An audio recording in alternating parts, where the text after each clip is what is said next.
ಸಂಕ್ರಾಂತಿ ಇದು ಕೇವಲ ಎಳ್ಳು ಬೆಲ್ಲ ಹಂಚುವ ಹಬ್ಬವಲ್ಲ.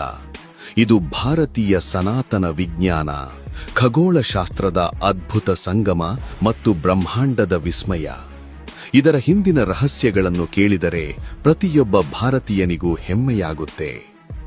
ನಂಬರ್ 1, ಸಾವನ್ನೇ ಕಾಯುವಂತೆ ಮಾಡಿದ ಭಾರತೀಯ ವಿಜ್ಞಾನ.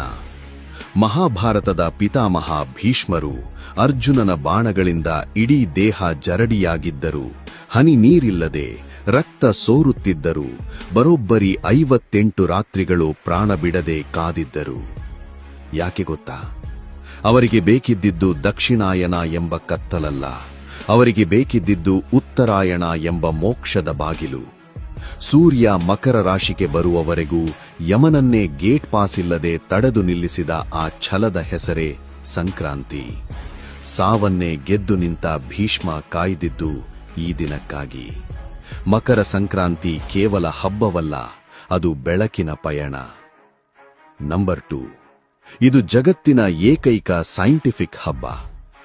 ಬೇರೆ ಹಬ್ಬಗಳಂತೆ ಇದರ ದಿನಾಂಕ ಬದಲಾಗಲ್ಲ. ಪ್ರತಿ ವರ್ಷ ಜನವರಿ 14 ಅಥವಾ 15ರಂದೇ ಈ ಹಬ್ಬ ಬರುವುದು ಒಂದು ವಿಶೇಷ. ಯಾಕಂದ್ರೆ ಇದು ಚಂದ್ರನನ್ನಲ್ಲ, ಸಾಕ್ಷಾತ್ ಸೂರ್ಯನ ಚಲನೆಯನ್ನೇ ಆಧರಿಸಿದ ಹಬ್ಬ. ಸಾವಿರಾರು ವರ್ಷಗಳ ಹಿಂದೆಯೇ ಟೆಲಿಸ್ಕೋಪ್ ಇಲ್ಲದ ಕಾಲದಲ್ಲೇ ಸೂರ್ಯನ ನಡೆಯರಿತಿದ್ದ ನಮ್ಮ ಋಷಿಮುನಿಗಳ ವಿಜ್ಞಾನಕ್ಕೆ ಒಂದು ಸಲಾಂ ಹೇಳಲೇಬೇಕು. ನಂಬರ್ 3, ಕಾಶ್ಮೀರದಿಂದ ಕನ್ಯಾಕುಮಾರಿವರೆಗೆ ಹೆಸರೇ ಬೇರೆ, ಉಸಿರೊಂದೇ.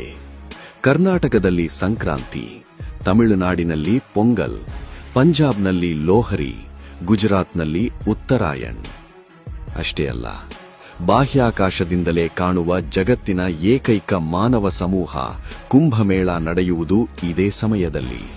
ಮತ್ತು ಕೋಟ್ಯಾಂತರ ಭಕ್ತರು ಕಾಯುವ ಶಬರಿಮಲೆಯ ಮಕರ ಜ್ಯೋತಿ ದರ್ಶನವಾಗುವುದು ಇದೇ ಪುಣ್ಯಕಾಲದಲ್ಲಿ. ಲಾಸ್ಟ್ 1, ಎಳ್ಳು ಬೆಲ್ಲದ ರಹಸ್ಯ.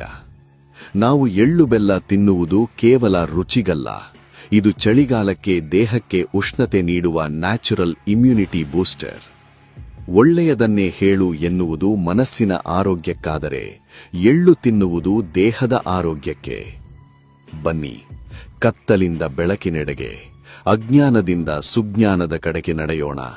ಇದು ನಮ್ಮ ಸಂಸ್ಕೃತಿ, ನಮ್ಮ ಹೆಮ್ಮೆ.